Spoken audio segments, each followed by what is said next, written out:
Philosophers often like to categorize their own theories into those which are descriptive versus those which are normative. This is particularly the case within moral philosophy, where a descriptive theory simply tries to give an account of how people do, in fact, act, whereas a normative one tries to set out rules for how people should, in fact, behave.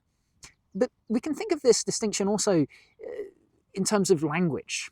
For example, should an account of how we use the words man and woman be merely descriptive, or should it be normative? Should it try to tell us how we should, in fact, use those words?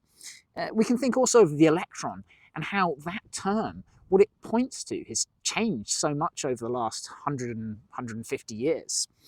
It's up to scientists to decide what it is, how best to use that concept, what it should point to. But actually, we're all engaged in this practice. Every time we use a word, we're casting a vote, as it were, for how that word should be used. And maybe a single vote isn't going to change much, and it's unlikely that any of us are going to drastically shift the meaning of words unless we're very persuasive.